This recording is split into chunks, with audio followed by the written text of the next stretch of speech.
प्रजेक्टखौ जोंनो नांगौ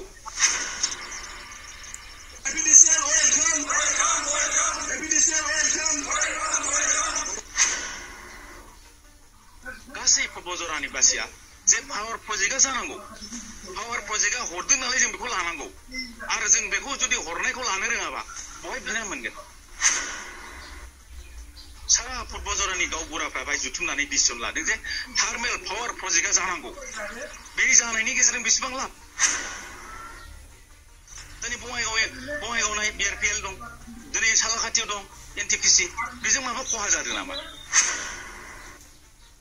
आरो बे हाखौ जोंनि होननानै बुंदों हायाथ' सरखारनिसो हाया सरकारा गोसो मथे बेखौ खालामगोन दिनैहाय जुदि बेखौ ओरैनो दोनोबा बेहाय हाबसननायाथ' जागासिनो दंखायो दै जुथुमनायनि गेजेरजों बेखौनो बुङो दे रावबो राजखान्थि हान्जाया बाहेरानिफ्राय बाहाय फैनानै उसुथुनि खालामनाङा जों जोंनि समस्याखौ जों सुस्रांनायनि राहा लामाखौ खालामगोन जों बाहाय जुथुमनायनि गेजेरजों जों सोरखौ लोगो हमनांगौ सोरजों रायलायनांगौ जोङो बे रायजो राजानि अभाब अभिजोगा मा जों बेखौ सानलायना हरलायनानै बेखौ जोङो थि खालामनो होननानै दिनै जुथुमदों आइगास खुलुमबाय कामसार बर' चेनेलनि जानानै फिन जाबाय खोब गोसो गोथारै बरायनाय जाबाय आरो नोंथांमोना भिडिअ क्लिपखौ नुनानै बयबो बुजिखाबाय जानो हागौ आं दाखालि मोनसे कन्टेन्ट लाबोदोंमोन जाहाथे बरबरजरा ओनसोलनि थार्मेल पावार प्रजेक्टनि दावरावनि सोमोन्दै स' बेखौनो क्लियारफिकेसन होनो नागिरदों स' बे भिडिअ क्लिपखौ नुनानै बयबो मिथिखाबाय जानो हागौ मानो होनबा बे मोनसे सल्युशनखौ एसे प्रब्लेम सल्भ जानाय बायदि लाइनाव फैनाय नुदों मानो होनबा निउसाव नुनो मोननाय बायदियै स' बेखायनो आं गिबियावनो बे बरबरजरा ओनसोलनि लोगोसे 2 नं पार्ट फाग्लिजरा ओनसोलनि रायजो राजाफोरखौ आं गिबियावनो रोजा रोजा साबायखर बावहरबाय मानो होनबा बिथांमोना मोनसे मोजां सावरायनायनि गेजेरजों जाहाथे बे सिद्धान्त लादों बिदि थार्मेल पावार प्रजेक्ट एबा इन्डास्ट्रिफोरखौ जाहाथे गायसननांगौ बिटिआरनि सिगाङाव स' बेनि थाखायनो नोंथांमोनखौबो रोजा रोजा साबायखर बावहरबाय जाहाथे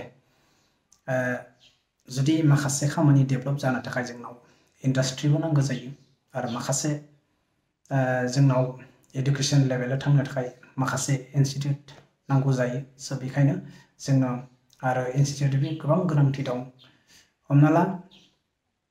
सैनिक स्कुल बिटिआर ओनसोलाव जाहाथे सैनिक स्कुला गोबां गोनांथि दं आंनि मथे साननाय मथेबा स' निस्सय जोंनि मानगोनां प्रमद सारा बे इनस्टिट्यूटखौबो लाबोनायनि एसे लाहार फाहार खालामनाय जायो एबा सेस्था खालामो सैनिक स्कुल स' जोंनाव इन्डास्ट्रि जोंनि लाइमोनफोरा जाहाथे गोबां गवा बेंगलराव खामानि मावनो थाङो थ' मानि थाखाय थाङो जोंनि ओनसोलाव इन्डास्ट्रि गैयिनि थाखाय थांनो गोनां जायो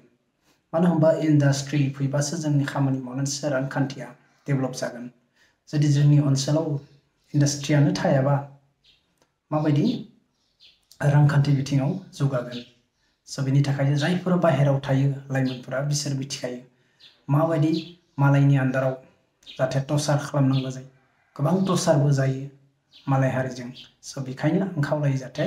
जोंनाव आरो मोजां मोजां इन्डास्ट्रिफोरखौ जाहाथे लाबोनांगौ बिटिआराव जाहाथे डेभेलप जानाय इन्डास्ट्रिफोरखौ आरो लोगोसे नोजोर होनांगौ बेखौबो जाहाथे जोंनि रायजो राजानि जाहाथे मोनसे एक कथाबो जाहाथे हाफोरा लकसान जाया जाहाथे सरकारनि आखायाव थाङा आरो सरकारनि हाफोराव जुदि फसंथानफोरखौ लाबोयो इन्डास्ट्रिफोरखौ लाबोयो जेबो बुंनांगौ गैया बेयाव रायजोफ्रा जाहाथे बिदि एसां एगेन्स्ट खालामनो जेबो गैया आरो गोबां मोजां सावरायनायनि गेजेरजों नायनांगौ सावरायनांगौ जाहाथे बे इन्डास्ट्रिफोरा फैबा मा लाब जागोन मा लाब जाया जोंनि ओनसोलनि मा खहा जागोन एबा मा जाया फर एग्जाम्पल जोंनि ओनसोलावनो रङापारा ओनसोलावनो मोनसे फिसाबाबो पावार प्रजेक्ट होननांगोन बे निपक' पावार स' बेयावबो साख्रि बाख्रिनि खेथ्रआव एसेबां सुबिदा मोनाखै साफा सानै मोनदों थेवबो बे गामि हाबनाय लामा सामा पाका लामा बानायना होदों सुबिदा जादों आरो बेखायनो बुंनो थाङो दे दिनै जोंनि बे ओनसोलनि गेजेराव जाय गामियाव बे फिसा निपक' पावार फसंनाय जादों बे गामियाव दिनै ओनसोलनि गेजेराव इडुकेसनाव टपआव दं आंनि साननाय मथेबा जुदि सार्भे खालामोबा जुदि भिलेज हिसाबाव सार्भे खालामोबा बै गामिया टप लेभेलाव दं जाहाथे आं गामिखौ नामखौ खिन्थाया जायखिजाया माने इडुकेसन लेभेलाव डेभेलप जादों गोबां स' एडुकेसन डेभेलप जायोबा जोंनि रांखान्थियाबो डेभेलप जागोन साननाय हनायफ्राबो मोजां जायो स' बेखायनो खावलायो जाहाथे बिदि इन्डास्ट्रिफोरखौ जाहाथे सानै होयै जाहाथे लाबोयो मोजां मोजां इन्डास्ट्रिफोरखौ जुदि जोंनि ओनसोलाव इन्डास्ट्रिफोरखौ जुदि सिगांनिफ्रायनो लाबोनाय जायोमोनब्ला दिनै जोंनि लाइमोनफोरा महाराष्ट्र मुम्बाइ केरेलाफोराव थांनो गोनां जायामोन एसां खस्थ' मोनो बेयाव थांनानै बे खस्थ'फोरखौ जाहाथे मोनामोन हयथ' माखासे मानसिफ्राबो एंगेज जायोमोन आरो जायखिजाया कम्पानि जुदि इन्डास्ट्रि लाबोनांगौ जायो गिभ एन्ड टेक पलिसिजों जाखायो मानो होनबा जुदि जों माखासे हगारनांगोन माखासे लानांगोन बिनि मिलायनायनि गेजेरजोंसो बे इन्डास्ट्रिफोरखौ बानायनाय जागोन मानो होनबा जों जुदि हाबो हगारा कम्पानिखौबो नांगौ जायो बिदिथ' जाया स' बेखायनो जाय सरकारि हा एभेलेबल दंखायो बेफोराव मोजां मोजां इन्डास्ट्रि जाहाथे मैन्युफेक्चार खालामनाय इन्डास्ट्रिफोरखौ जाहाथे लाबोनाय जायो बेखौनो खावलायो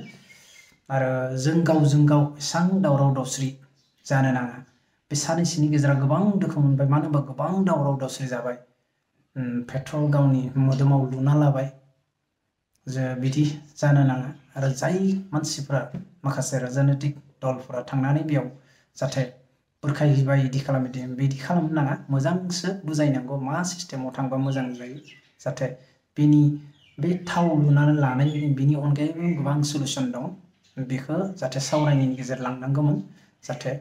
नेक्स्ट टाइम जाहाथे बिदि खालामनो नाङा रायजोफोर जाहाथे बिदि एफा थाब बिदि हासिब लानाय जाहाथे पेट्रल गावनि मोदोमाव लुना लानाय बे हाबाफारिफोरखौ मोजां नङा जोंनि हारिनि गेजेराव मालाय हारिफ्राबो जाहाथे बिदि मिनिगोन स' माखासे जोंनि आं दुखु फोरमायो जाहाथे जोंनि माहारि आफादफोरखौबो जाहाथे आखाय होनाय गाज्रि गाज्रि रायनाय बेफोरखौ जाहाथे खालामनो नाङा जाय दैदेनगिरिफोरा बिदि जोंनि माहारि दायित्वफोरखौ बिदि लानायनि थाखाय जानगाराव थागोन बिदि खालामबा स' बेखायनो आं बेनि गेजेरावबो जाहाथे जोंनि लाइमोनफोरा बुद्धिजीबिफोरा नोजोर होयो आरो बे जेंनाखौ जाहाथे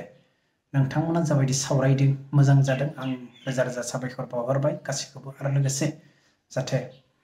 उनावबो जाहाथे माबा उसुबिदा जायोबा जोंनि आफादफोराबो जाहाथे थांनानै जाहाथे खबर लायो मोजां सलुसन नागिरो रायजोफोरजों हेफाजाब होयो आं बेखौनो खावलायो स' दिनैनि टपिकआ बेनोसै स' क्लियारिफिकेसनखौ होबाय जाहाथे जों निउसखौ नुनानै जाहाथे क्लिपखौ नुनानै बुजिखाबाय जे एसे मिलायनायाव फैदों एसे गोरोबनायाव फैदों होननानै स' दिनैनि कन्टेन्टआ बेनोसै आरो जायफोरा गावनि बेसेन गोसा समखौ जाहाथे आंनि कन्टेन्टआव जुजाबसिन होनायनि थाखाय नोंथांखौबो रोजा रोजा साबायखर बावहरबाय आरो नोंथांमोना जुदि आंनि कन्टेन्टखौ मोजां मोनोब्ला अन्नानै प्लिज